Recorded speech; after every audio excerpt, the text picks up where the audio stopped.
మనం ఇలా 108 దంపతులను కూకుండా పెట్టినాం. వాళ్ళు యజ్ఞం చేయంగా మనం పుణ్యాత్మలం చూసినాం, ధర్మాత్మనం. అక్కడ కథ జరుగుతుంది. అప్పటికి ఇన్నా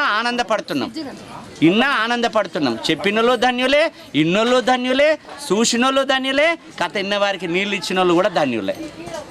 నవవిధ భక్తులలో ఏదో ఒకటి పట్టుకొని పోవాలా.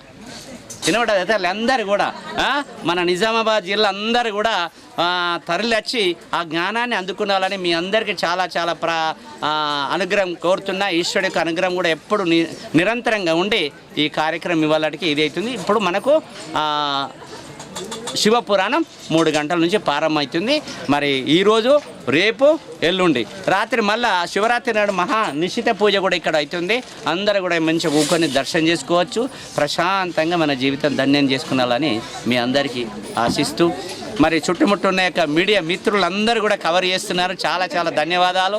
మరి తెలియకుంటేనే వాస్తవంగా విచారంతోనే ప్రచారంతోనే విచారం గొప్ప మనసులు చేసుకొని ఈ ఆశ్రమం అంతా కూడా అభివృద్ధి చేస్తున్నారు. కాబట్టి మరి నిమిత్త మాత్రమై మేము ఇవాళకి కరెక్టే 3 నెలలు అయింది. ఏంది వస్త్రాలు తీసుకొని వాళ్ళకి ఇలా 13 కరెక్ట్ 3 నెలలు అయింది.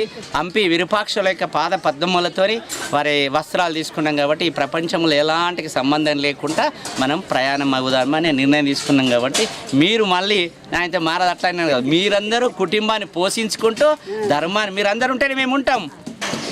ఒక మహాత్ముడు దానం చేయాలన్నా, ఒక ఋషి యజ్ఞం చేయాలన్నా కుటుంబీకులు ఉండే పత్రం పుష్పం దానం చేస్తేనే ఇలాంటి యజ్ఞాలు అయితే, లేకుంటే యజ్ఞాలు కావు. వాళ్ళు దానం చేయాలి, కుటుంబీకులు ధర్మబద్ధంగా జీవించిన కుటుంబీకులు అందరూ పాడి పంట వండించింది పిడికడ దానం చేస్తేనే ఇలాంటి యజ్ఞాలు, ఇలాంటి హవనాలు, ఇలాంటి అభిషేకాలు, ఇలాంటి కథలు అన్నీ పుణ్యాత్ములు చేయవలసింది దంపతులే. ఓం నమః శివాయ. ఆ లోపల మన పిల్లల ప్రోగ్రాం జరుగుతుంది. హరి ఓం టచ్. అమ్మ మీకు జాగా విశాలం ఉన్నది. ఎవరికి తగ్గకుండా మంచిగా ప్రశాంతంగా కూర్చోండి. హరి ఓం. గురుభ్యో నమః. తర్వాత ఆ స్వామి స్మృతులతో మా ఈ నాట్య ప్రదర్శనను ప్రారంభిస్తున్నాం.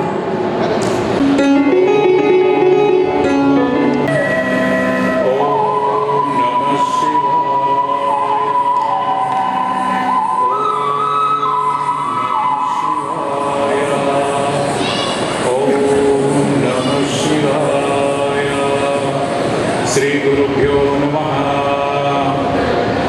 శ్రీ మహాగణపతయే నమః. శ్రీ సరస్వత్యే నమః.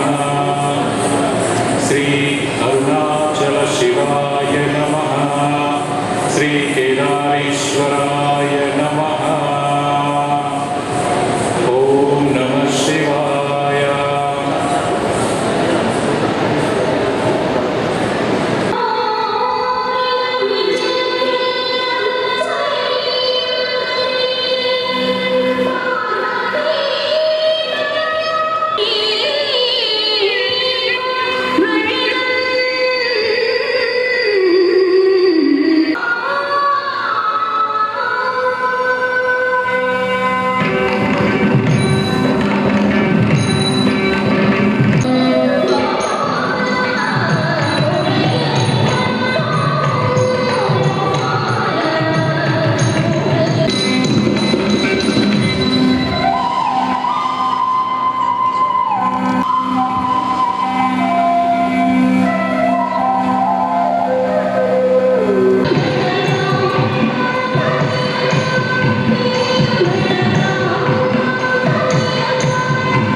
Roja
మధ్యని అసెంబ్లీ మీ ముందుకు వస్తున్నారు.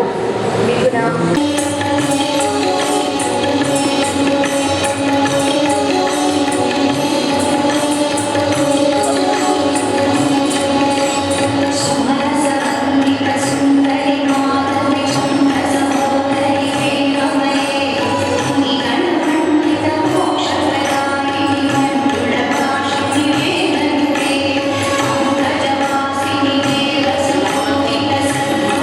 Shri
అటువైపు వెళ్ళిపోమ్మా, అటువైపు వెళ్ళిపోండి.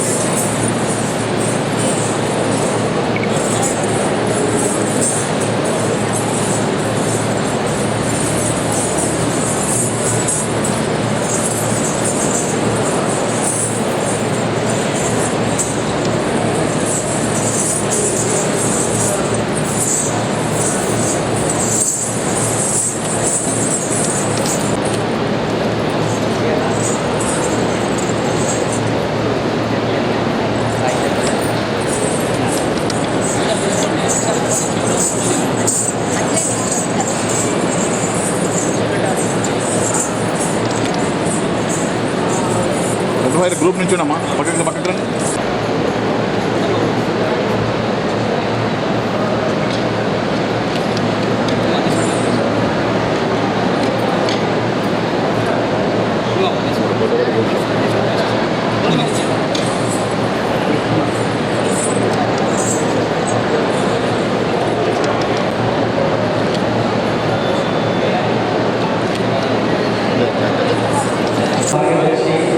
ఆచార్య వాల్మీకి గారు మన ప్రాంతానికి విచ్చేశాము. సో దీనికి మన పూర్వజన్మ సుకృతం. సో ఇప్పుడు వారిని ధన్యవాదాలు సార్. అలాగే మన అందరి గురువు, మనందరి మార్గదర్శనం నడిపిస్తున్నటువంటి స్వామి గారికి ఉన్న దండతో అలంకరించవలసిందిగా స్వామి గారిని కోరుకుంటున్నాము. వారికి ప్రదాత మనందరికీ అవకాశం కలిగించినటువంటి ప్రేమ్ సాగర్జీ గారిని ఇద్దరు కలిసి అభినందిస్తూ వారి ఆశీర్వాదం అందించారు.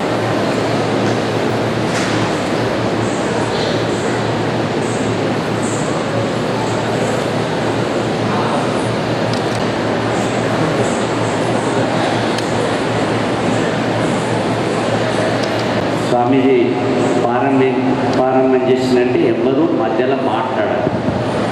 మరి చెప్పే వాళ్ళకి ముందటుంటే ఇంకా ఆనందం ఉంటుంది. మీరు ఎక్కడో కొంచెం కొనుక్కుంటే ఇదైతే కాబట్టి అవకాశం ఉన్న అందరూ ముందటుంటే స్వామీజీకి నిండు కనబడుతుంది, మాకు కూడా ఆనందం ఉంటుంది అని మీ అందరికీ మనవి చేస్తున్నాం. అక్కడక్కడ కూర్చున్న వాళ్ళందరూ కూడా మంచిగా నిండుగా ఉండాలి. జ్ఞానోదయం అవుతున్నది, మౌనం అనేది సాధన చేసినట్టు అవుతుంది. కాబట్టి ఈ అవకాశం మళ్ళీ మనకు రాదు. కాబట్టి ఈ అమూల్యమైన అవకాశాన్ని అందరూ కూడా మనం ఉపయోగించుకొని మంచి సాధనలో మౌనంగా చేద్దామని మనం భావిస్తూ హరి ఓం తచ్చు.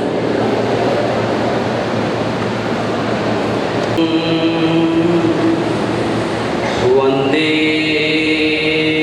గురుపరం పరం కర్పూరగౌరం కరుణావతారం సంసారసారం భుజగేంద్రహారం సదా వసంతం హృదయారవిందే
శివస్వరూపమైన సభకు నమస్కారం.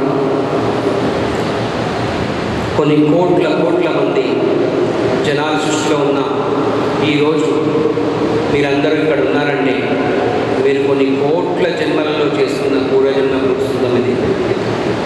శివ పురాణ కథ వినడానికి ఈరోజు వచ్చారంటే అందరికీ కూడా శిరస్సు వంచిన నమస్కారం. శ్రీ శ్రీ శ్రీ అభిదకుచాంబా దేవి సహిత శ్రీ శ్రీ శ్రీ అరుణాచలేశ్వరుడి మహాదివ్య ఆశీస్సులతో మీకు సుపరిచితులైన రాములు మహారాజ్ గారి దివ్య ఆశీర్వచనములతో మరియు కౌల్పూర్ గ్రామానికి చెందిన గండ్ర ప్రేమ్ సాగర్ రావు గారు సహకారంతో ఈరోజు మనము ఈ కార్యక్రమం నిర్వహించుకుంటున్నాము.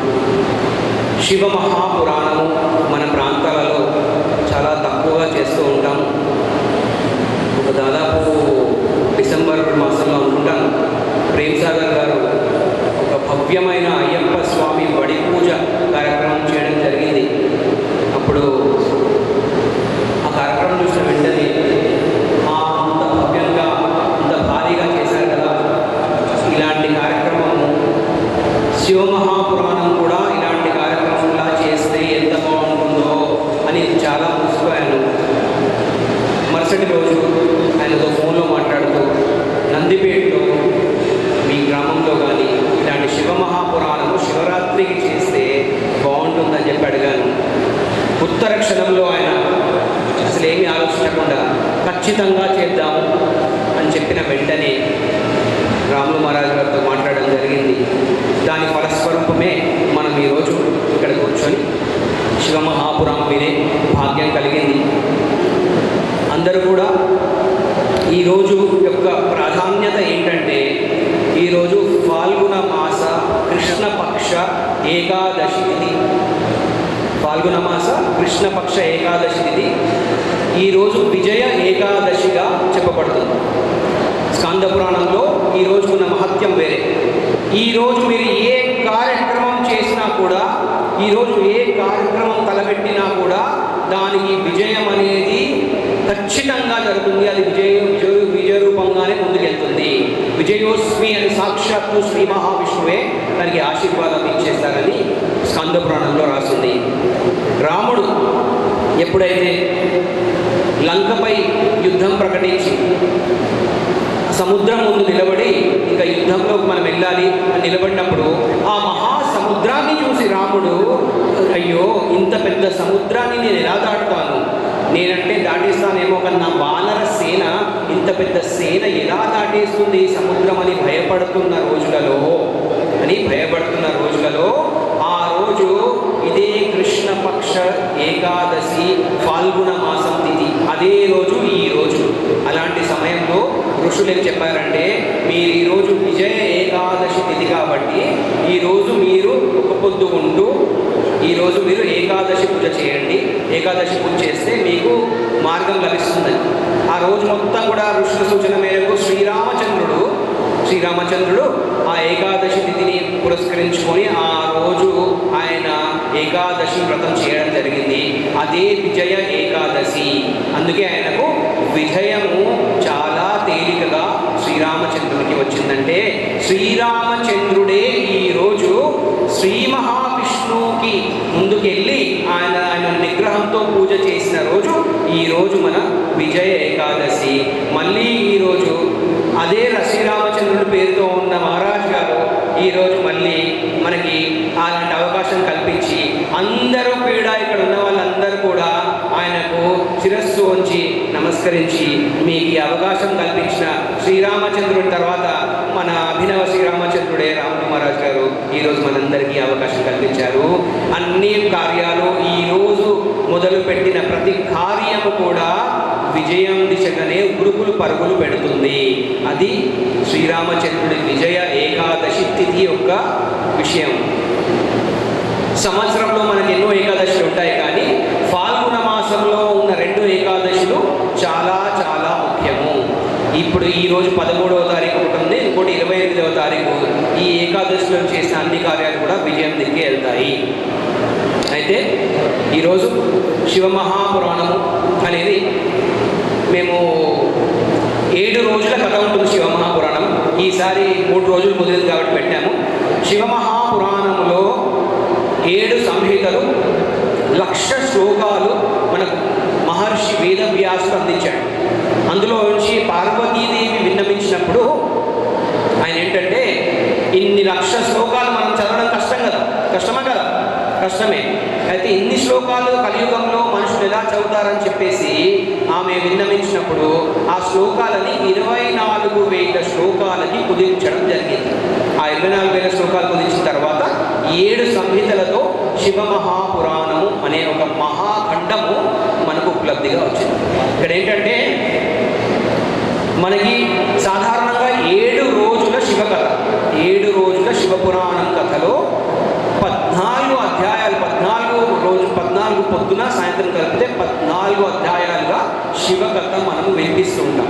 కానీ ఇప్పుడు ఏంటంటే 3 రోజులే కాబట్టి మనకు అది కూడా రోజుకు ఒకటేసారి కాబట్టి సంక్షిప్త శివపురాణాన్ని నేను మీకు దాదాపు అన్ని సంహితలలో కూడా ముఖ్యమైన అంశాలన్నీ కూడా మీకు వినిపించే ప్రయత్నం నేను చేస్తాను. అయితే కొన్ని విషయాలు ఏంటంటే పార్వతీ కళ్యాణ ఖండం అనేది మనము 3వ రోజు శివరాత్రి రోజు చేద్దాము. ఇవాళ లింగోద్భవం మరియు అరుణాచల క్షేత్రం యొక్క ప్రాముఖ్యతను ఇవాళ మనం మాట్లాడుకుందాము. అలాగే శివపురాణము దాని విశిష్టత ఏంటి అంటే, శివపురాణం గురించి తెలుసుకునే ముందు ఖచ్చితంగా కొన్ని విషయాలు మీరు ఇప్పుడు నేర్చుకొని మరి గుర్తుంచుకుంటారని కాదు, కానీ మీరందరూ కూడా ఏంటంటే చెప్పిన విషయాలు శ్రవణం చేస్తే చాలు.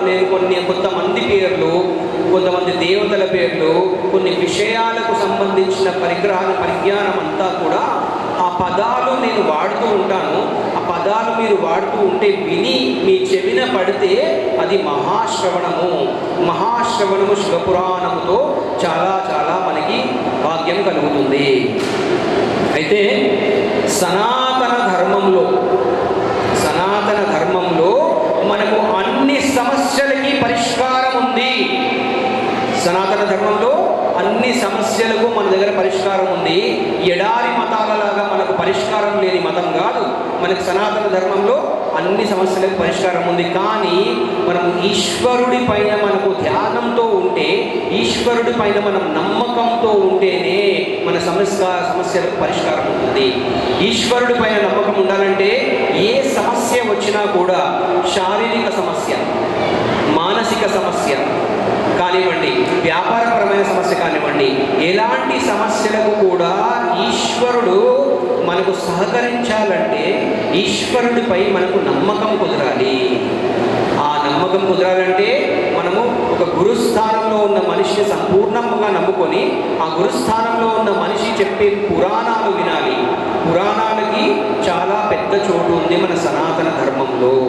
కానీ మనకి ఈ మధ్యకాలంలో ఏంటంటే సామాజిక మాధ్యమాల్లో కానివ్వండి, మనము గురువుకి, భక్తికి, కొన్ని విషయాలకు, ఈశ్వరుడికి కొంత దూరంగా వెళ్తూ ఉన్నాం.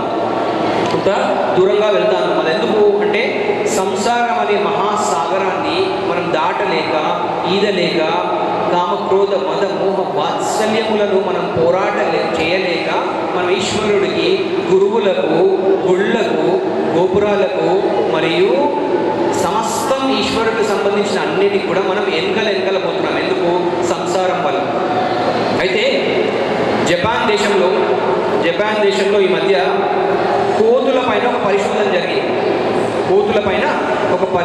జరిగింది. ఆ పరిశోధన ఏంటంటే, ఒక 10 కోతులను తీసుకున్నారు. 10 కోతులను తీసుకొని దాన్ని పింజరంలో పెట్టారు. 10 పింజరాలలో 10 కోతులను పెట్టారు. ఆ 10 పింజరాలలో ఏం చేశారంటే ఒక అరటి పండు పెట్టారు. లోపల 10 పింజరాల్లో అరటి పండు పెట్టారు. ప్రతి కోతిని కూడా పింజరం ముందు నిలబెట్టేశారు. ఆ అరటి పండు పెట్టడం ఎలా ఉందంటే, ఆ కోతి గనక పింజరము లోపల చెయ్యి పెట్టి అరటి పండు పట్టుకుంటే పింజరము బంద్ అయిపోతుంది. దాంట్లో నుండి బయటకు తీయాలంటే అరటి పండుని కోతి వదిలేసినప్పుడే దాని చెయ్యి పింజరం నుండి బయటకు వస్తుంది. కానీ ప్రతి కోతి కూడా ఏంటంటే అరటి పండుని అలాగే పట్టుకొని ఆ పింజరం నుండి చేయి బయటకు తీయడానికి ప్రయత్నం చేస్తూనే ఉంది. అలా కొన్ని గంటలు గడిచిపోయాయి. అలా కొన్ని గంటలు గడిచిపోయాయి. ఎన్ని గంటలు గడిచినా కూడా ఏంటంటే చెయ్యి బయటికి రాదు, అరటి పండు పైన వ్యామోహము తగ్గదు. అరటి పండు పైన వ్యామోహం తగ్గదు, చేయి బయటికి రాదు. అయితే ఒక కోతి ఏం చేసిందంటే కొంచెం తెలివిగా ప్రవర్తించి మెల్లిగా అరటి పండుని వదిలేసి చేయి బయటికి తీసింది. ఆ చేయి బయటికి తీసినప్పుడు ఆ చేయి బయటికి వచ్చేసింది. అప్పుడు మిగతా 9 కోతులకు ఏమర్థమైంది? అరటి పండుని వదిలేస్తే మన చేయి బయటికి వస్తుంది అని అర్థమైంది. అయినా అప్పుడేం చేయాలి? కోతులు ఖచ్చితంగా దాన్ని చూసిన వెంటనే వాళ్ళు కూడా ఆ అరటి పండుని వదిలేయాలి. కానీ అలా జరగలేదు. కొన్ని గంటల పాటు అది వదిలేస్తే మన చేయి బయటకు వస్తుందని తెలిసినా కూడా కొన్ని గంటల పాటు ఆ కోతులు అలాగే అరటి పండుని పట్టుకునే ఉన్నారు. అప్పుడు శాస్త్రవేత్తలు ఏం చేశారంటే ఇంకా వీటిని వదిలేస్తే వీళ్ళు ఇక్కడే ఉండేసి కొన్ని గంటలు రోజులు గడిచిన ఆ అరటి పండు పైన వ్యామోహం తగ్గక వీళ్ళు ఇలాగే ఇక్కడే ఉండిపోయి వాళ్ళ ప్రాణాలు కూడా వెళ్ళిపోతాయేమో అన్న భయం వేసింది శాస్త్రవేత్తలకు. అప్పుడు వాళ్ళు ఏం చేశారంటే ఇంక ఇలా కాదని చెప్పేసి వీటిని వదిలేసి అరటి పండు ఇచ్చేసి వదిలేశారు. ఇప్పుడు మనం ఏమనుకుంటున్నామంటే అది కోతి కాబట్టి దానికి తెలివితేటలు లేవు కాబట్టి అరటి పండుని వదలట్లేదు.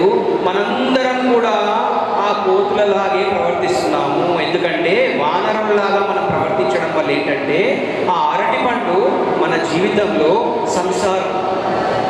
సంసారాన్ని మనం ఇలా పట్టుకుని అలాగే చేయి పట్టుకుంటున్నాము. ఆ సంసారాన్ని మనం చేయి బయటికి తీయట్లేదు. అసలు మనం చేయి బయటికి తీయట్లేదు. ఆ సంసారం అనే సాగరాన్ని వదిలేస్తే మనకు మోక్షం లభిస్తుందని మనకు తెలుసు. అయినా కూడా మనము అలాగే పట్టుకొని కూర్చుంటున్నాం. కానీ ఆ చేయి వదిలి అరటి పండుని వదిలి మనం బయటికి రావట్లేదు. ఎప్పటి వరకైతే ఈ సంసార సాగరాన్ని వదిలిపెట్టే ప్రయత్నం మనము చేయమో అప్పటి వరకు ఈశ్వర సాధన, ఈశ్వర లభ్యము, ఈశ్వరుడిపై భజన కీర్తనలకు అన్ని విధాలుగా మనము కామ క్రోధ మద మోహ వాత్సల్యములను వదిలే ప్రయత్నం చేయమో అప్పటి వరకు మనకు ఈశ్వర ప్రాప్తి జరగదు. మనమందరం కూడా ఆ వానరుల వలె మనం సంసారాన్ని పెట్టుకున్నామంటే సంసారం అంటే సంపూర్ణంగా మొగుడు భార్య అందరినీ కూడా ఏంటంటే భార్యాభర్తలు పిల్లల్ని వదిలేదని కాదు. ఎప్పుడెప్పుడు మనకి సమయం ఉందో అప్పుడప్పుడు ఖచ్చితంగా మనము ఈ సంసారం అనే సాగరాన్ని పక్కన పెట్టి భక్తి పారవశంలో మునిగి ఇలాంటి పురాణాలు చెప్పే సమయంలో మీకు అదృష్టవశాత్తు ఉన్నప్పుడు అది కూర్చొని వినాల్సిన అవసరము ఎంతకైనా ఉంది. అది శివమహాపురాణం అంటే అన్ని పురాణాల కన్నా విన్నది. అది శివపుర మహాపురాణం యొక్క ప్రాముఖ్యత. 18 పురాణాలు ఉన్నాయి. అందులో శివమహాపురాణము అన్నిటికన్నా ముఖ్యమైనది. శివమహాపురాణం వింటే దాని భాగ్యమే వేరేగా ఉంటుంది. ఈ శివమహాపురాణం కథలోకి వెళ్తే కొన్ని వందల సంవత్సరాల క్రితం 800 ఋషులు 800 సంవత్సరాల క్రితం 88,000 ఋషులు ప్రయాగరాజం అనే చోట వాళ్ళందరూ కూడా ధ్యానం చేస్తున్నారు, తపస్సు చేస్తూ ఉన్నారు. అప్పుడు అక్కడికి సూత మహాముని వచ్చారు. సూత మహాముని వచ్చి వాళ్ళు అడిగాడంటే ప్రయాగరాజులో మీరు చేసే ఈ వ్రతం, ఈ హోమం ఏంటంటే కలియుగంలో అంటే మన కోసం కలియుగంలో ఎంతోమంది ఎన్నో కష్టాలు పడతారు కదా. అప్పుడు అలాంటి కష్టాలు కలియుగం అంటే రకరకాల కామక్రోధ మదమోమేక్షాలన్నీ కూడా ఎక్కువైపోయి వాళ్ళకు వాంఛలు ఎక్కువైపోయి కోరికలు ఎక్కువైపోయి దురాఘాతాలు ఎక్కువైపోయి దుర్మార్గమైన పరిస్థితులలో మనుషులు ఉన్నప్పుడు వాళ్లకు ఎలా పనికొస్తుంది ఈ పురాణము? ఏదైనా మాకు చెప్పండి అంటే సూత మహాముని అప్పుడు ఏం చెప్పారంటే అందరూ 88,000 మంది ఋషులు ఈరోజు మనకి ఏం సమస్యలు ఉంటాయి అనే దాన్ని కేంద్రీకరించుకొని అప్పుడే వాళ్ళు గ్రహించారు. కలియుగంలో ఏదో అవుతుందని వాళ్ళు అప్పుడే గ్రహించి అప్పుడే మన కోసం అడగడం జరిగింది. అప్పుడు అలా సూత మహాముని ఏం చెప్పారంటే శివమహాపురాణం అనేది ఒకటి ఉంది, దాన్ని గనక పఠిస్తే కలియుగంలో అన్ని సమస్యలకు అంతం పట్టే పరిస్థితి వస్తుంది అని చెప్పేసి ప్రయాగరాజులో చెప్పారు. ప్రయాగ అంటే మనము పోయిన సంవత్సరం చూసినాము కుంభమేళా జరిగింది. అది జరిగిన ప్రదేశమే ప్రయాగరాజ్. ప్రయాగ అంటే అంటే చాలా గొప్పది అని అర్థం. అంటే చాలా గొప్పది అని అర్థం. రాజము అంటే ప్రయాగరాజు అంటే యజ్ఞము, ధ్యానము అని అర్థం. గొప్ప పూజ, గొప్ప యజ్ఞము, గొప్పదైన పరిస్థితులలో చేసే యజ్ఞానికి ప్రయాగము అని పేరు. ప్రయాగము, యాగం అంటే యజ్ఞము, అంటే గొప్పది, ప్రయాగము అంటే మనము గొప్ప యజ్ఞాలు జరిగే స్థలం పేరే ప్రయాగము. అయితే ఏంటంటే ప్రయాగరాజులో గంగా, యమున, సరస్వతి ఒక కలయిక జరుగుతుంది. మీరందరూ కూడా సమయం దొరికినప్పుడు ఖచ్చితంగా ప్రయాగకి వెళ్ళాలి. ఏంటంటే ఇలాంటి పుణ్య నదులు ఒక సంగమంలో కలిసే చోటు ప్రయాగరాజు. ఇక్కడ ఏంటంటే మీకు వేదవ్యాస మహాముని ఇక్కడ మనకు సూత మహామునికి చెప్పిన ఇక్కడ చోటు చేస్తుందన్నమాట. అంటే శనగాది మహాసులు అందరూ కూడా ఇక్కడ వచ్చేసి వాళ్ళు ప్రయాగరాజులో మన కోసం ఈ శివపురాణం అనేది చేయడం జరిగింది. అయితే కొన్ని విషయాలు మొదటి రోజు కాబట్టి శివ మహాపురాణం గురించి మీరు తెలుసుకోవాల్సిన కొన్ని విషయాలు ఉంటాయి. ఇక్కడ ఏంటంటే సూత మహాముని అంటే ఇద్దరు ఉంటారు. రోమహర్షుడు అనే ఒక ముని, ఆయన కొడుకు ఉగ్రశ్రవుడు. వీళ్ళిద్దరు కూడా సూత మహామునులే. ఇద్దరు కూడా వేదవ్యాసుడు శిష్యులు అనమాట. అయితే ప్రయాగం పేరు అలా వచ్చింది కాబట్టి ఎంత గొప్ప యాగాలు చేయాలన్నా కూడా ప్రయాగలోనే ఆ యాగాలు చేసేవాళ్ళు. కానీ గురు శిష్యుల మధ్య సంబంధం సరిగ్గా ఉంటేనే మనకి జ్ఞానం అనేది ప్రవహిస్తుంది. ఇప్పుడు మనం చూస్తున్నాం మన స్కూళ్ళలో మన పిల్లలు, గురువుకి మన పిల్లలకి ఉన్న ఒక విశ్వాసం అనే సంబంధం మనకు లేదు. మన చిన్నప్పుడు చూస్తున్నట్టయితే మన గురువు, మన అధ్యాపకులు, మన టీచర్ల పైన మనకు ప్రత్యేకమైన శ్రద్ధ ఉండేది. కానీ ఇప్పుడు విశ్వాసం లేదు. గురువు అంటే సరైన ఆధ్యాత్మికమైన భక్తి లేదు. ఈ గురువు దగ్గర కూర్చొని నేను కొన్ని నేర్చుకుంటే నాకు చాలా మంచి జరుగుతుందేమో అన్న భావన కూడా అసలు మన పిల్లలకి లేదు. అందుకని అప్పట్లో ఏంటంటే గురువు పైన ఏమున్నా లేకపోయినా గురువు పైన విశ్వాసం అనేది చాలా గట్టిగా ఉండేది. ఆ గురువు పైన విశ్వాసంతోనే మనకు జ్ఞానం అనేది ప్రసరించింది. ఈరోజు మనం చూసుకున్నట్టయితే మనం స్కూళ్ళల్లో, కాలేజీలలో లక్షల రూపాయలు రుసుములు చెల్లిస్తున్నాం. కానీ ఎంతవరకు విద్య అభ్యసిస్తుంది పిల్లలకు అనేది అది చెప్పలేకుంటున్నాం. ఎందుకంటే అది స్కూల్ విద్యాలయాల వాళ్ళు, కాలేజీ వాళ్ళు ఏం చేయడం కాదు అక్కడ. ఎందుకంటే గురువు అంటే గు అంటే అంధకారంలో నుండి, రు అంటే వెలుగులోకి తీసుకొచ్చే ఒక మనిషే గురువు. అంటే గురువు గురించి మనం ఎంత విశ్వసిస్తే విద్యార్థికి గురువు పైన ఉండాల్సింది విశ్వాసము. ఆ విశ్వాసము, భక్తి భావన ఉంటేనే మనకు జ్ఞానం అనేది ఒక శిష్యుడికి గురువు నుండి వచ్చే పరిస్థితులు ఉంటాయి. కానీ గురువుని మనం లెక్కగట్టనన్ని రోజులు మనకి ఎలాంటి జ్ఞానం అనేది మనకు ప్రవర్తించదు. ఎప్పుడైతే జ్ఞానం తక్కువైతుందో అప్పుడు కష్టాలు మనిషికి ఎక్కువైతాయి. జ్ఞానం ఉన్నవాడు ఎన్ని కష్టాలు వచ్చినా సంసార సాగరాన్ని ఈదడానికి నిష్పేక్షంగా వెళ్ళిపోయి సంసార సాగరాన్ని ఈతాడు. కానీ జ్ఞానం లేని అజ్ఞాని మాత్రం ఎప్పుడు కూడా సంసార సాగరాన్ని దాటడానికి చాలా కష్టపడుతూ ఉంటాడు. ఎందుకంటే సంసార సాగరాన్ని దాటడానికి కావాల్సింది డబ్బు కాదు. సంసార సాగరాన్ని దాటడానికి కావాల్సిన డబ్బు కాదు. ఇంద్రియాలను గెలిచి జితేంద్రియుడిగా ఉండాలంటే కావలసింది డబ్బు కాదు. కామ, క్రోధ, మద, మోహ, వాత్సల్యములను జయించాలంటే కావలసింది డబ్బు కాదు. కావలసింది గురువు పైన విశ్వాసము. ఎందుకంటే గురువు పైన విశ్వాసం ఉంటే ఈశ్వరుడి చెంతకు మిమ్మల్ని తీసుకెళ్లేది గురువే. గురువు పైన విశ్వాసం ఉంటేనే ఈశ్వర సాధన జరుగుతుంది. ఈశ్వర, శివ, నీ చరణంలో నేను ఈరోజు ఉన్నానయ్యా అంటే దానికి గురువు అనే ఒక మార్గమే మంచిది. గురువు లేని మార్గము దిశాహీనంగా ఉంటుంది. దిశలో వెళ్ళాలంటే గురువు ఒక్కడే దిశ చూపించగలుగుతాడు. అదృష్టవశాత్తు మీకు రాములు మహారాజ్ లాంటి గురువు ఇక్కడ ఉన్నారు. జీవితంలో ఎలాంటి కష్టాలు వచ్చినా చాలా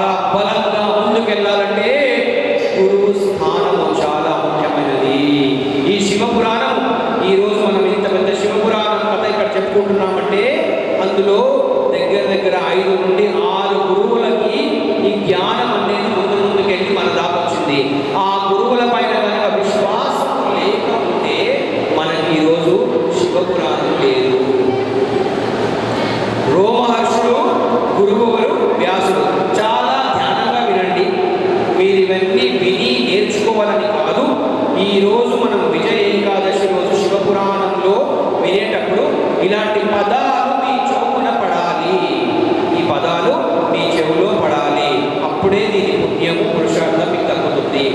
రోమహర్షుడు అంటే సూత మహాముని. ఆయనకేంటంటే గురువే జీవితము, గురువే సంపూర్ణము.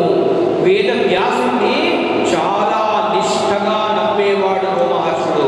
అందుకని ఆయనకి ఎప్పుడైతే వేద వ్యాసుడు శివ మహాపురాణం చెప్పడం జరిగిందో సంపూర్ణంగా జ్ఞానాన్ని 24,000 శ్లోకాలని నేర్చుకొని దాని అర్థం చెప్పగలిగిన సామర్థ్యం రోమహర్షుడికి ఉందంటే అది కేవలం గురువుల పైన ఉన్న నమ్మకము, సాక్షాత్తు ఆ మహాదేవుడి పైన ఉన్న భక్తితో మాత్రమే ఆయన చేయగలిగాడు. తప్పితే శివుడి ఆజ్ఞ లేనిది ఏది కూడా మనం చేయలేము. అది రోమహర్షుడి గొప్పతనం.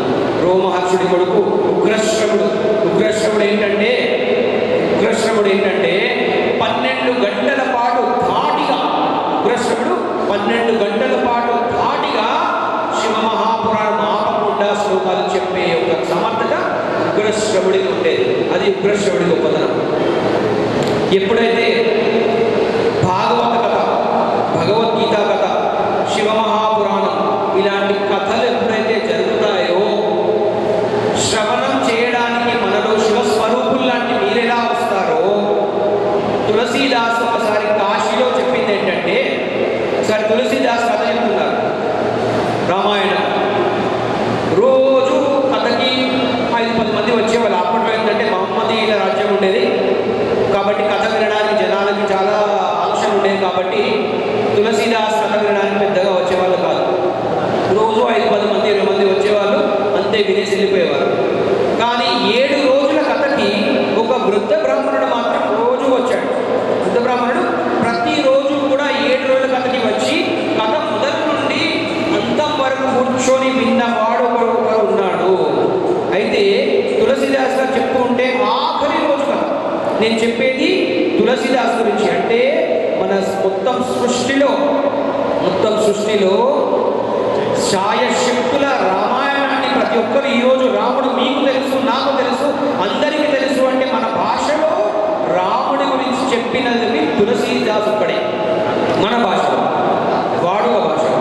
తులసీదాస్ గారు 7వ రోజు కథ చేస్తుంటే ఒక్క వృద్ధ బ్రాహ్మణుడు మాత్రమే కూర్చున్నాడు. ఆ రోజు ఆంక్షలు లాంటివి, అక్బర్ పాలన, ఔరంగజేబ్ లాంటి పాలనలు జరుగుతున్నాయి. అయితే ఆ ఒక్క వృద్ధ బ్రాహ్మణుడిని తులసీదాస్ కథ అయిపోయినాక అడిగాడు, నువ్వు ఎక్కడ ఉంటావు ఏంటి, నేను నీ ఎంబడి నడుస్తానని. తులసీదాసు ఆ వృద్ధ బ్రాహ్మణుడు ఎంబడి నడుస్తూ ఉన్నాడు.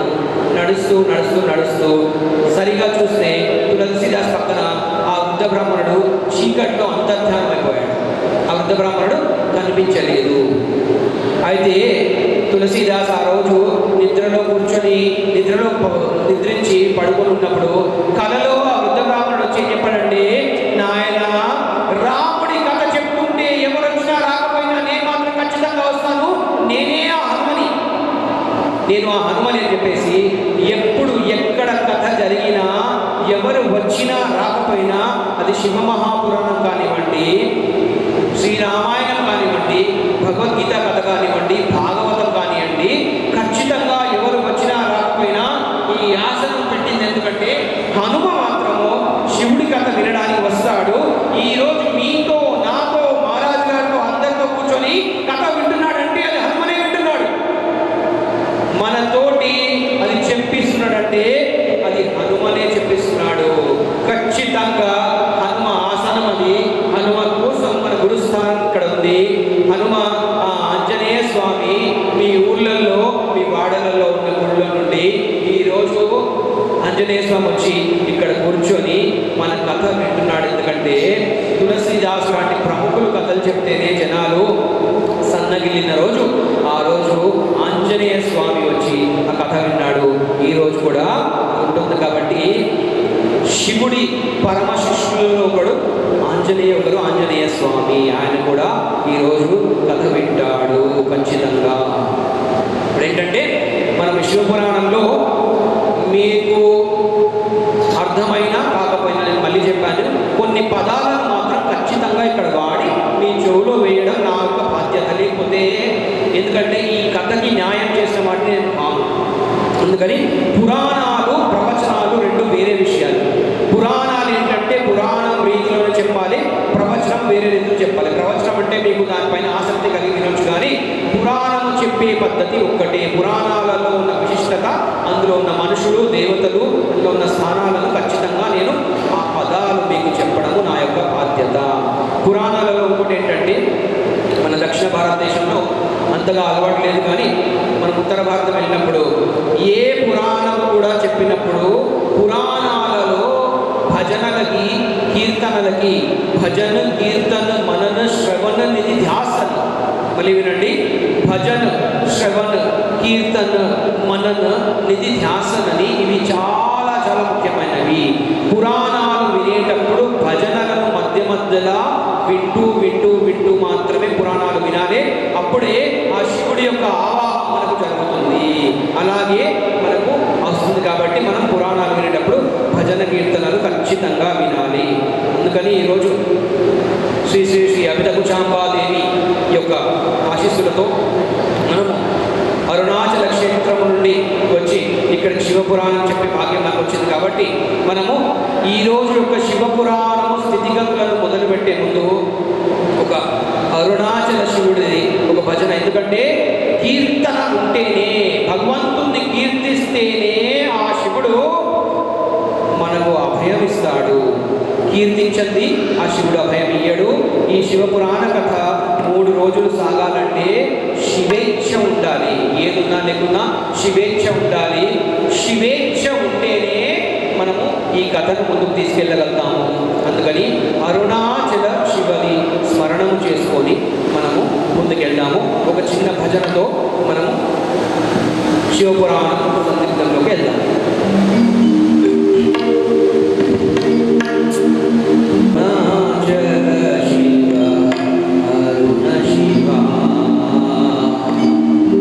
మీరందరూ కూడా పాడితే మంచిది. ఎందుకంటే 2 పదాలు ఉంటాయి. ఒకటి శివం, ఇంకోటి శవం. శివం అంటే గొంతు లేస్తుంది, శివుడి కోసం గొంతు లేస్తే అది శివం. శివుడి కోసం గొంతు లేకపోతే అది ఇంకోటి. అందుకని అందరూ కూడా పాడి ఈరోజు ఉత్సాహం చూపించాలి. అరుణాచల శివ, అరుణాచల శివ, అరుణాచల శివ, అరుణ శివ, అరుణాచల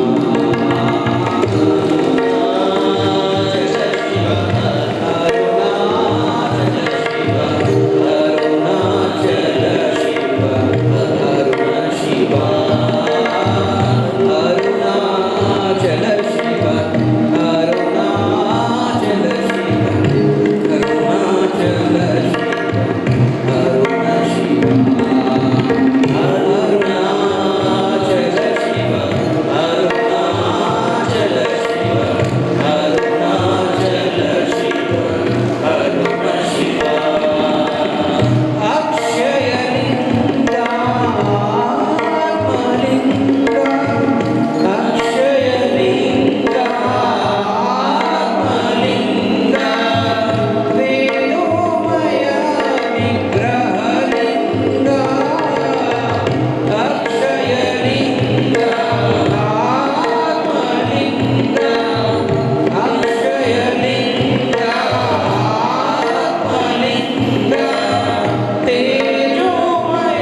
అరుణాచల శివ వేయడం నా బాధ్యత.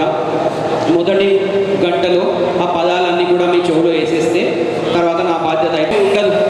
భక్తికి వయస్సుతో సంబంధం ఉండదు. ఇందాక మన బాలికలు నృత్య ప్రదర్శన చూసినప్పుడు అసలు ఆ బాలికలను కన్న తల్లిదండ్రులకు నేను శిరస్సు ఉంచి అభినందిస్తున్నాను. వాళ్ళ భావిక నేను నాట్యం చేస్తుందేమో అన్న పరిస్థితి కల్పించారు. ఇలాగే ఒక చిన్న బాలుడు ఉండేవాడు, అతని పేరు ఉపమన్యుడు. చాలా ధ్యానంతో ఇవ్వగలండి. అతని పేరు కానీ ఉపమన్యుడు రోజు ఏడ్చేవాడు, నాకు కూడా అందరు పిల్లల్లాగే పాలు కావాలి అని ఏడ్చేవాడు. అలాంటప్పుడు ఏం చేస్తుందంటే వాళ్ళమ్మ ఒకరోజు వాడి నష్ట భరించలేక వాడిని చూడలేక ఉపమన్యుకి ఒక నీళ్ళల్లో కొంచెం పిండి కలిపి పాలనిచ్చేసింది. అంటే తల్లి పడే కష్టము పిల్లలని మనసు నొప్పియొద్దని, ఎలాంటి కష్టాలు పడతారో తల్లులు అనేది మనకు తెలుస్తుంది. ఆ రోజులలో కూడా పాలల్లో నీళ్ళల్లో కొంత పిండి కలిపి ఇవే పాలరా నాయన తాగని చెప్పించేసింది. కానీ ఆ పాలు తీసుకొని అందరు పిల్లల దగ్గరికి వెళ్ళి ఆడుకునేటప్పుడు వేరే పిల్లలు చూసి ఏం చెప్పారంటే ఇవి పాలు కాదు, ఇవి పిండి, నీళ్ళల్లో కలిపిన పిండి అని చెప్పారు. అది ఉపమన్యుడు చాలా బాధతో వెళ్ళి అమ్మ ఈ పాలు కావు, ఇవి పిండితో కలిగిన నీరు, ఇలాంటి మోసం నాకు ఎందుకు చేశావమ్మా, నాకు ముందే చెప్పాలి కదా, నాకు పాలు కావాలంటే నేను ఏం చేయాలమ్మా, నాకు పరిస్థితులు ఎందుకు ఇలా ఉన్నాయని అడిగితే అప్పుడు ఆ అమ్మ చెప్పింది సాక్షాత్తు శివయ్య, సాక్షాత్తు శివయ్య తలుచుకుంటే నీకు పాలేంటి పాల సముద్రాలే ఇస్తాడు, కానీ ఆయన అనుగ్రహం లేని పాలు కాదు కదా, నీకు ఏమి కూడా ఉండదని చెప్పేసి ఉపమన్యుకి వాళ్ళ తల్లి చెప్పింది. ఇప్పుడు చూడండి, తల్లిదండ్రులు ఆ రోజులలో ఎప్పుడు కూడా చెప్పేవాళ్ళు ఏంటంటే అసలైన తల్లి తండ్రి మేము కాదు, అసలైన తల్లి తండ్రి ఆ శివ పార్వతులు అని చెప్పేవారు. శివ పార్వతులే మీ తల్లి తండ్రి, ఈ జన్మకు కేవలం మేము జన్మించాను, కానీ మీ మానస తండ్రి శివుడే, మీ మానస తల్లి పార్వతియే. శివుడు తలుచుకుంటే నీకు పాల సముద్రమే వస్తుంది. అప్పుడు ఉపమన్యు అడిగాడు, మరి శివాజ్ఞ లేనిది, శివ ఇచ్ఛ లేనిది నాకు పాలు ఇవ్వవా, ఇవ్వలేవా అంటే అది కాదని చెప్తే కేవలము 7 సంవత్సరాల బాలకుడు అడవిలోకి వెళ్ళి తపస్సు చేసి కొన్ని సంవత్సరాలు వరకు తపస్సు చేస్తే అప్పుడు శివుడు సాక్షాత్తు ప్రత్యక్షమయ్యాడు. 14 సంవత్సరాల వయసులో ఉపమన్యుకి శివుడి ప్రాప్తం జరిగింది, ఈశ్వరుడి ప్రాప్తం జరిగింది. అప్పుడు శివుడు అడిగాడు, నీకు ఏం కోరికలు కావాలో కోరుకో అంటే కేవలం 14 సంవత్సరాల బాలుడు, నాకు అన్ని కోరికలు నావి అయిపోయాయి, అప్పుడెప్పుడో పాల కోరికతో నీ కోసం తపస్సు చేశాను, కానీ ఈ తపస్సు చేసిన 7 సంవత్సరాలు 8 సంవత్సరాలలో నాకు పాలు కాదు కావాల్సింది, ఆ మహాశివుడు కావాలని అర్థమైంది, ఆ మహాశివుడే కావాలని అర్థమైంది. కాబట్టి ఇప్పుడు నాకు ఇంకా కోరికలు లేవు, నాకు ఎలాంటి లాలస లేదు, కేవలం నువ్వు వస్తే చాలనే విధితో నేను తపస్సు చేశానంటే అయినా కూడా శివుడు ఆయన కొన్ని పాల సముద్రాలు ఇచ్చి కొన్ని సంవత్సరాల తర్వాత ఆయన శివుడిలో మమేకమై కలిసిపోయాడు. ఈ కథలో మనం తెలుసుకోవాల్సిన నీతి ఏంటంటే ఉపమన్యుడు వయస్సు తపస్సు మొదలెట్టినప్పుడు 7 సంవత్సరాలు.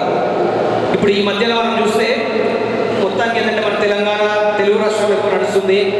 ఎవరైనా 15-16 సంవత్సరాలకు భక్తి మార్గంలో వెళ్తే మనం ఏమంటాము, అప్పుడే ఎందుకు నాయన చదువుకోవాలి, 10 పాస్ అవ్వాలి, 12 పాస్ అవ్వాలి, ఇంజనీరింగ్ చదవాలి, అప్పుడే ఎందుకని వద్దంటాం.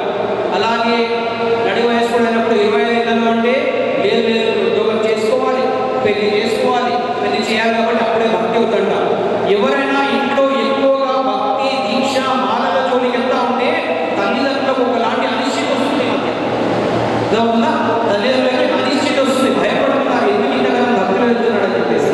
అయితే 25 వయసులో ఉద్యోగం చేయి, సంపాదించు, పెళ్లి చేసుకో, ఇలాంటి బాధ్యతలు. తర్వాత అదన్నీ అయిపోయాక 35 వయసులో భక్తి మార్గం వెళ్దామంటే పిల్లలు సంసారాన్ని మహాసాగరానికి అడగాలి. కాబట్టి ఇంత చిన్న పిల్లలు కూడా వెళ్ళాలి, వాళ్ళని ఒక స్థాయికి రావాలి. 40లలో పిల్లలకి ఏమి చేయాలి, 50లలో పిల్లలని మొత్తం చూసుకోవాలి. సమాజం ఏమంటుంది, నీ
శివుడు భోలాశంకరుడు. శివుడు భోలాశంకరుడు. పరిస్థితులు ఎలా ఉన్నా, వయస్సు ఏదున్నా, ఆర్థికంగా ఉన్నా లేకున్నా, ఎలా ఉన్నా కూడా శివుడిపై భక్తి ఉంటేనే మనకు, శివుడిపై అనురక్తి కలిగితేనే జీవితంలో మనకు మోక్షం కలుగుతుంది. కానీ శివుడిపై అనురక్తి లేని మనకు ఎలాంటి మోక్ష మార్గం ఉండదు, సుఖం ఉండదు. ఈరోజు నేను చూస్తున్నాను, ఎక్కడ వెళ్ళినా మహా వ్యాపారవేత్తలు, రాజకీయవేత్తలు, వాళ్ళకు వచ్చే మానసిక సమస్యలు మీరు వింటే, మీకు అంత ఐశ్వర్యం లేదు కాబట్టి మీరు వాళ్ళకి దండం పెట్టి నా వద్దురా నాయన అనే పరిస్థితులలో జనాలు ఉన్నారు. ఎందుకంటే శివభక్తి లేని హృదయము, శివుడు లేని మనిషి శివ, లేకపోతే శవ. శివుడు మనలో లేకపోతే, శివుడు మనలో లేకపోతే మనం శవంతో సమానం. శివుడు మనలో లేకుంటే శివ, లేకుంటే అది శవ అయిపోతుంది. ఎప్పుడో 70లలో చచ్చేది కాదు. ఈ రోజు నీలో శివుడు లేకపోతే ఈ రోజు నువ్వు శవంతో సమానమే. ఈ రోజు నువ్వు శివ దర్శనం చేసుకోకపోతే ఈ రోజు శవంతో సమానమే. శివుడు లేని జీవితము శవంతో సమానం. అది ఎన్నో పురాణాల్లో చెప్పారు. దేవతలకే దేవుడు ఆ శివుడు మనందరికి కూడా ఆహ్లాదకరమైన వాతావరణాన్ని, జీవితాన్ని ప్రసాదించేది ఆ శివుడు మాత్రమే. ఆ శివుడు మాత్రమే ప్రసాదించగలుగుతాడు. అందుకని పురాణాలు ఎన్ని ఉన్నాయి? 18 పురాణాలు ఉంటాయి. కొన్ని పదాలు మీ చెవులో వేయాలి. నెక్స్ట్ రాబోయే 15 నిమిషాల్లో అది మనం కుదించుకొని కథలోకి మళ్ళీ వెళ్తాము. పురాణాలు 18, అందులో మధ్యయం ఉంటుంది. మధ్యయం అంటే 2 పురాణాలు మా అనే అక్షరంతో మొదలవుతాయి. అది మత్స్య పురాణము, మార్కండేయ పురాణము. 2 మత్స్య పురాణము, మార్కండేయ పురాణము. భద్వయం 2 పురాణాలు భా అనే అక్షరంతో మొదలవుతాయి. 2 పురాణాలు. అది భవిష్య పురాణం, భాగవత పురాణం. భాగవత పురాణం అంటే కృష్ణుడు లీలలన్నీ కూడా భాగవత పురాణంగా ఉంటాయి. భత్రయం అంటే భ్రత్రయం, భ్ర అనే అక్షరంతో 3 పురాణాలు మొదలవుతాయి. బ్రహ్మ పురాణం, బ్రహ్మాండ పురాణం మరియు బ్రహ్మ వైవర్త పురాణం. ఈ 3 పురాణాలు కూడా భ్ర అనే అక్షరంతో మొదలవుతాయి. చతుష్టయం, చతుష్టయం అంటే వ అనే అక్షరంతో 4 పురాణాలు మొదలెడతాయి.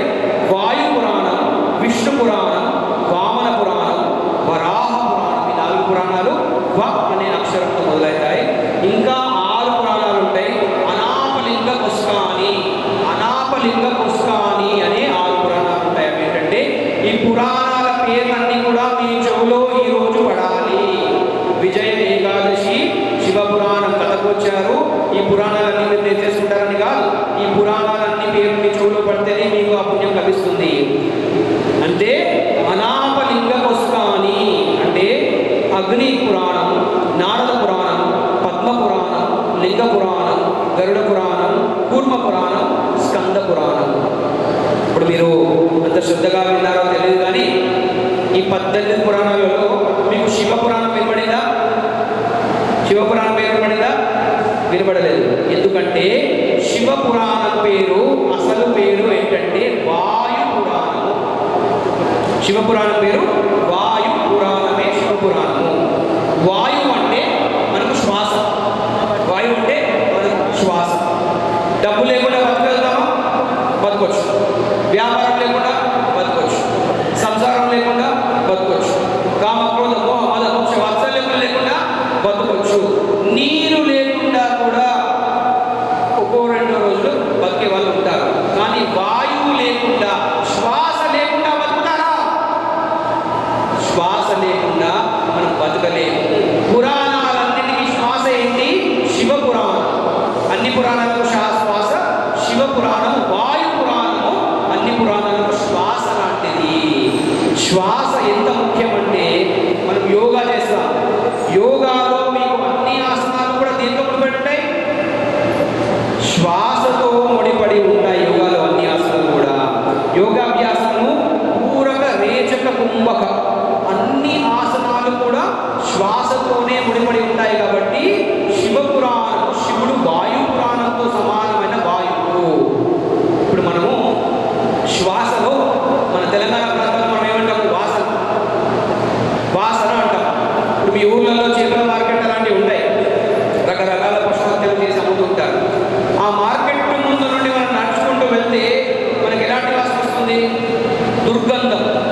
మీకు కావాలి. అవునా కదా?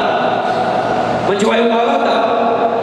మంచి వాయువు, మంచి వాసన మనకు కావాలంటే అది శివ పురాణంతో అది ప్రాప్తమవుతుంది. కలియుగం ఎలాగైతే ముందుకు వెళ్తూ ఉంటుందో మిగతా పురాణాలన్నింటికన్నా ముందుకి శివ పురాణం వస్తూ ఉంటుంది. జనాలు ఎక్కువ శివ పురాణానికి తక్కువ చూపుతూ ఉంటారు. అది శివ పురాణం యొక్క గొప్పతనము. కానీ సంసారం అనే బాధ్యత నుండి ముందుకెళ్ళి మనం శివ పురాణం వింటేనే మనకు అది లాభం ఉంటుంది. ఇలా ఏమవుతుందంటే ఉత్తర భారతదేశంలో ఒక చాలా ప్రముఖమైన కథ ఉంది. తులసిదాస్ గారి కథ. ఇది కూడా తులసిదాస్ గారు ఏంటంటే అందరికీ వెళ్ళి రామకథ, భగవద్గీత శ్లోకాలను చెప్పేవారు. అయితే ఒక పెద్ద సేట్ ఉండేవాడు, వర్తకుడు, వ్యాపారి. మనం ఉత్తర భారతదేశంలో సేట్ అంటాం, ఇక్కడ కూడా మనకు తెలుసు సేట్ ఉంటాం. అయితే ఒక సేట్ ఇంటికి రోజు ఒక ఋషి వెళ్ళేవాడు. వెళ్ళి ఈరోజు వచ్చాను, నువ్వు కేవలం నాకు ఒక గంట సమయం ఇస్తే నీకు నేను భగవద్గీతలో ఒక మొత్తం అధ్యాయం చదివించి పెట్టానని చెప్పాడు. ఆయన అన్నాడు, నాకు ఈరోజు అసలు కుదరదు, నాకు వ్యాపారం, పిల్లలు, బాధ్యతలు, సంసారాలు ఉన్నాయి, ఇంత సమయం అయితే నేను ఇయ్యలేను, వచ్చే నెల రా, ఆ రోజు నేను ఖాళీగా ఉంటే నేను వింటానని చెప్పాడు సేట్. అయితే ఆ సేట్ దగ్గర క్రమం తప్పకుండా మళ్ళీ ఋషి వెళ్ళాడు. వచ్చే నెల వెళ్ళి నువ్వు మొత్తం అధ్యాయం వినక్కర్లేదు, కేవలము 2 స్కందాలు నేను చెప్తాను, ఒక 3-4 శ్లోకాలు చెప్తాను, విను. మహా అంటే 20 నిమిషాలు 30 నిమిషాలు అవుతుంది, అది చెప్తాను వినండి. సేట్ అన్నాడు, నాది ఇక్కడ దుకాణం నడుస్తుంది, నా దుకాణంలో గిరాకీ చాలా ఎక్కువ ఉంది. ఈ గిరాకీ టైంలో నువ్వు వచ్చి శ్లోకాలు చెప్తాంటే నువ్వంటే సన్యాసి, నీకు ఏమీ లేదు, నువ్వు ఏదో బతికేస్తావు నా చోట్ల భిక్ష పడుకొని. నా పరిస్థితి నేను అలా చేయలేను కాబట్టి, నేను సన్యాసి కాదు కాబట్టి నేను అవన్నీ చేయలేను. ఇప్పుడు రాగానే ఒక 6 నెలల తర్వాత కనబడని చెప్పాడు. 6 నెలల తర్వాత కనబడప్పుడు చూస్తాను లేకపోతే సమయం ఉన్నప్పుడు. మన ఋషులు కూడా ఎలా అంటే అప్పట్లో ఋషులు చాలా పట్టింపు కలవారు. 6 నెలల తర్వాత మళ్ళీ వెళ్ళాడు. మళ్ళీ వెళ్ళి ఆ సేట్ని అడిగాడు, మరి 6 నెలల తర్వాత వచ్చాను, ఇప్పుడు కేవలం ఏం చేయంటే ఒకటే ఒక శ్లోకం విను, 3 నిమిషాలు అవుతాయి. అలాగైనా భగవద్గీత చదివి విష్ణునామ సంస్కారం చేసినావు అనుకో, నీకేమన్నా నీకు పుణ్యం వస్తుందని అన్నాడు. అప్పుడు సేట్ అన్నాడు, ఆ ఒక్క శ్లోకం కాదు కదా, నాకు ఒక్క సెకండ్ టైం లేదు, ఒక క్షణం తిరిగి నాకు లేదు, నేను ఈ శ్లోకాలు వినే పరిస్థితి నాకు లేదు, నేను ఎప్పుడు పిలిస్తే అప్పుడు ఇంకా రాకని చెప్పాడు. అప్పుడు ఆ సేట్ ఇంటికి ఇంకా అక్కడ నుండి తిరస్కృతుడైన ఋషి వెళ్ళిపోయాడు. ఒక సంవత్సరం కాలం తర్వాత అదే సేట్ ఇంటికి ఋషి వెళ్ళాడు. ఋషి వెళ్ళినప్పుడు ఏమైందంటే అక్కడ వాళ్ళ కొడుకున్నాడు, ద్వారం పైన కొడుకున్నాడు. అయితే ఋషి అడిగాడు, ఇక్కడ పెద్ద సేటు ఉండేవాడు కదా, ఆ సేటు ఇక్కడ వెళ్ళాడంటే అప్పుడు ఆ కొడుకు అన్నాడు, ఆ సేటు ముందే మృత్యు సంభవించింది, నేను ఆయన కొడుకుని, నేను ఇప్పుడు ఉన్నాను, మీకు ఏం పని చెప్పండి అన్నాడు. అప్పుడు ఋషులకు చాలా శక్తి కదా, ఋషులు అన్నీ చూస్తూ ఉంటారు. అయితే ఋషి అటు ఇటు చూస్తే అక్కడ ఒక బర్రెను కట్టేసి పెట్టారు. అది అక్కడ ఉంది. ఋషి ఆ బర్రె దగ్గరికి వెళ్ళాడు. వెళ్ళి ఇంకేముంది నీకు మోహం, ఇంకెందుకు మళ్ళీ వచ్చామని అడిగాడు. అంటే ఆ సేటు ఆయన సంపాదించిన ధనం కూడా ఆ చెట్టు కింద మొత్తం పెట్టుకున్నాడు. అక్కడ బర్రె రూపంలో వచ్చి నిలబడున్నాడు. ఇంకా వ్యామోహం, వాసన చాపలేదు ఆ సేటుకి, ఇంకా అక్కడే నిలబడితే అప్పుడు ఋషి అడిగాడు, ఇప్పుడు ఎలా చదవగలుగుతావు నువ్వు భగవద్గీత శ్లోకాలు?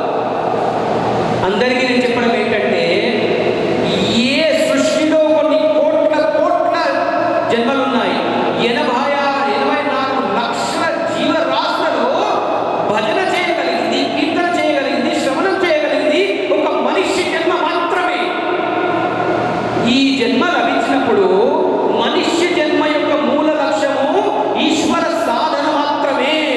అది కాకుండా ధనార్జన చేసిన, సంసార సుఖాలలో మునిగిన, కామ క్రోధ మద మోహ వాత్సల్యములో మునిగిపోయిన దానికి ఎలాంటి అర్థము ఉండదు. ఆ సేటు బర్రె రూపంలో అక్కడ ఉండి ఇంకా తన ఆస్తిపై వ్యాపకంతో కొట్టుమిట్టాడుతుంటే, ఇలాంటి సేట్లు మీ జీవితాల్లో ఎంతో మంది ఉంటారు. ఒక కాగితం ఇస్తే ఆ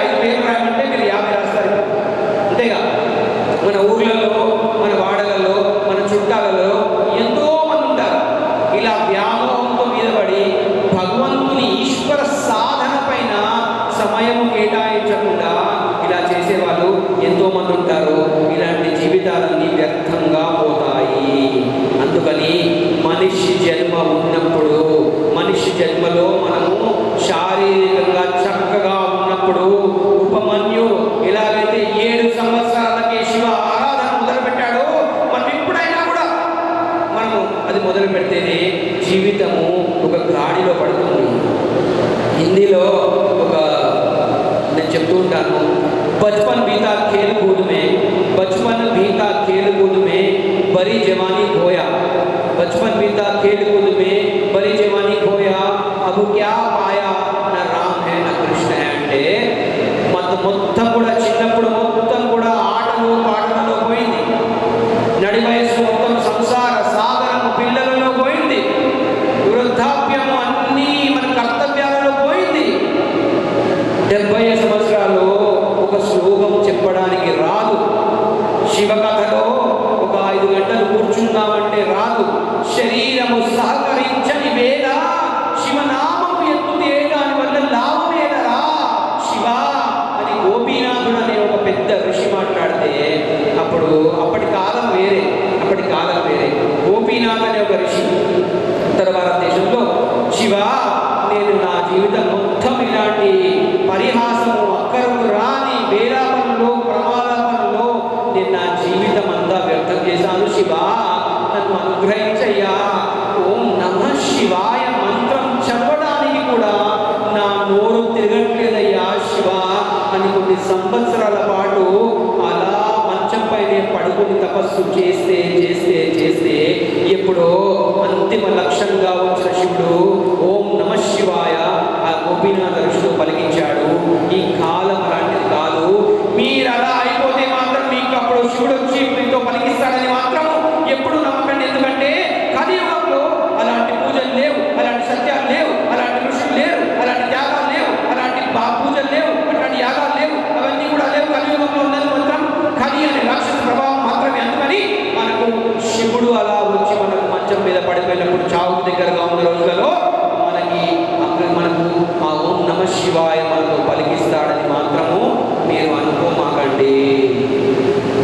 అందుకని కాళ్ళు చేతులు ఆడినప్పుడే, నడుస్తున్నప్పుడే, మనం అన్నీ ఉన్నప్పుడే, డబ్బు వ్యామోహాలు అన్నీ పక్కన పెట్టి సంసారం అనే మహాసముద్రాన్ని ఆ వాసనని దాటాలంటే శివ సముద్రంలో మునగాల్సిందే. శివుడు లేని ఇవన్నీ కూడా అసలు రానే రావు. అందుకని ఆ సేట్లా కాకుండా ఇలా కాకుండా మనం ముందుకు వెళ్తేనే మనకు శివుడు మనను సహకరిస్తాడు. మళ్ళీ శివపురాణంలోకి వెళ్తే, శివపురాణం అన్ని పురాణాలలో సాక్షాత్తు శివుడు, భాగవత పురాణం ఉంది, అది శ్రీ మహావిష్ణువు రచించలేదు.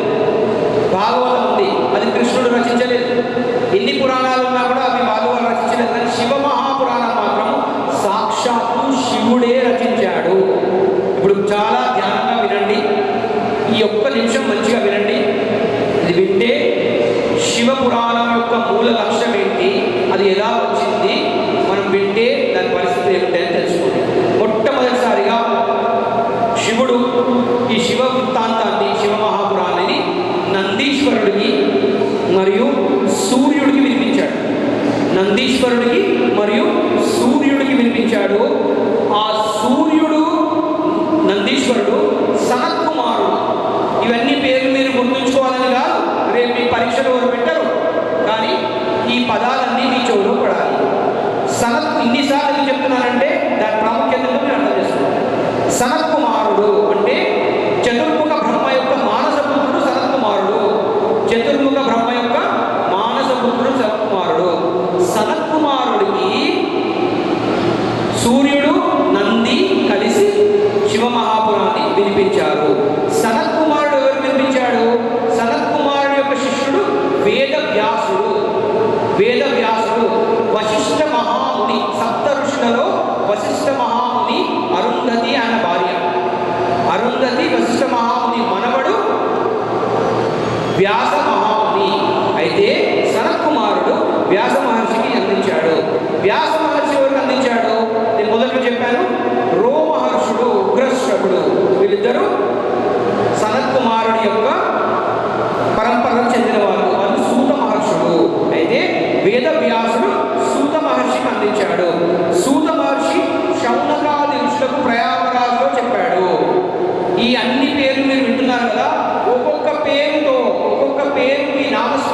చెవులో పడతా ఉంటే మీ ఒక్కొక్క జన్మ పాపము విడుదలైపోతుంది.